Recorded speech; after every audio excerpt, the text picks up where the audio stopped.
Hello, I'm Fatima.Z. I'm pleased to share with you our work that brings a new demand forecasting tool for Stock&Buy retailing platform. It's important for me to mention that the main contributor in this work, especially the technical part, is Ouahiba Kadouri, my former student and outstanding mentee who built the whole platform during her master thesis. Well, through this presentation, we will first introduce the context of the demand forecasting. Who is Stock&Buy and what is the motivation behind this proposal? After a state of the art, I will directly explain the new demand forecasting tool with all the contributions within. Finally, I conclude with the validation process and some open challenges. We all agree that demand forecasting is crucial for retail firms to effectively manage their inventory and accurately balance offer and demand.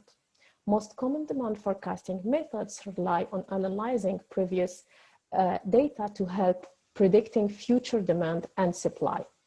This is why Stock&Buy, a growing Norwegian online retail platform, want to offer a genuine inventory analytic experience to its 4,000 plus customers. Stock&Buy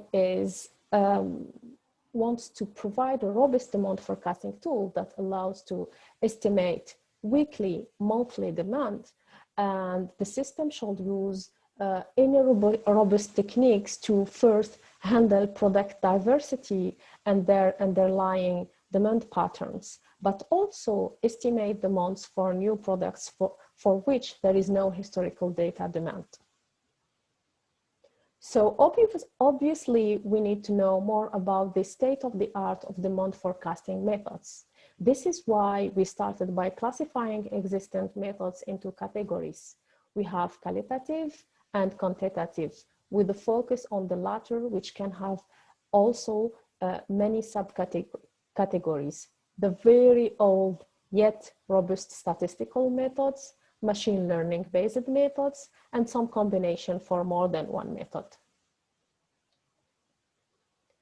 Since there is a battle always between machine learning and statistical methods, many comparative studies have been proposed actually to assess their accuracy. So most studies were based on empirical approaches, which has been shown to be very useful to identify the methods that work well in practice. As a result, several forecasting competitions were organized like the M3, M4 in order to empirically compare the accuracy of forecasting methods, stating that finally, hybrid methods remain the most accurate, but the choice of the combination remains very difficult to achieve for each different application in order to offer the best accuracy accordingly. With all this conclusion, we came up finally, we've moved to the next step, which is building the Stock&Buy demand forecasting tool. The first phase we have go through is to analyze the available demand data that can be used as part of the building the solution. For this, our preliminary data analysis process consists in first, data visualization, like visualizing sales and demand historical data, studying the main characteristic of demand and sales time series. For example, the stationarity characteristic will determine whether a pre-processing pipeline is required to make the data stationary so that we can use it with the statistical method based on stationarity assumptions. Third was studying the cross-correlation between demand and price for our case to determine if we should also investigate multivariate time series models that are best suitable for cross-correlated time series. And finally, categorizing demand for all products sold by each retailer to see if slow-moving products may make up a large proportion of all the products for all our customers, Stock&Buy customers, of course, that are generally sold on the platform. Why is that? Because it will require us to investigate intermittent demand forecasting methods that are best suited for intermittent demand forecasting. So with all this, after the data analysis phase and with the help of our extensive literature, we conclude that first, most of the products follow intermittent pattern. And there is a short list of methods which are most suitable for time series products. I'm speaking here mainly about MLP, ARIMA, and theta. And finally, there is no best method that can offer accuracy of all the products. So we need to think again about which method for which product. With this conclusion, we came up with two proposals. The first one is a hybrid forecasting tool for time series product with historical data called CompTSB. So CompTSB is based on automatic selection between an ad hoc intermittent demand forecasting method, which is TSB, and the combination method of two statistical models best suited for continuous demand. I'm speaking here about ARIMA and theta, with one ML-based method, which is MLP. We have in CompTSB a 4-steps process, as mentioned in the figure in this slide. So we first pre-process data, we train both models, we post-process data if necessary, and finally we estimate the forecasting error to choose which is the best model that we need to apply. The second proposed method called Cluster AVG is a machine learning algorithm for new product forecasting where no historical data is available. Here, we simply build clusters from existing products. So I will maybe move my screen to see, to give you here a teaser about the prototype that we are going to detail after this slide.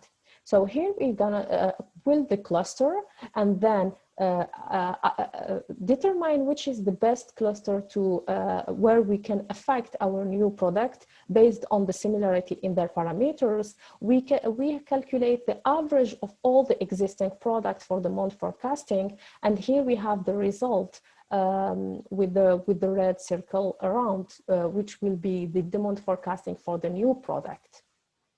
Of course, I was speaking about the prototype. So in order to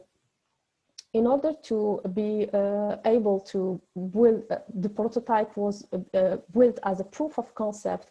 And as we said, this is only for scientific purpose, because at the end, Stock&Buy customers will only need one button where they want to say, what is my demand estimation for this product during this period. However, we have built the whole prototype with web user interface for scientific and research purposes. So here we mention all the subsystem architecture that we built with many modules. And next, we will show some screenshots about the sales visualization for data and the store forecasting and the product forecasting.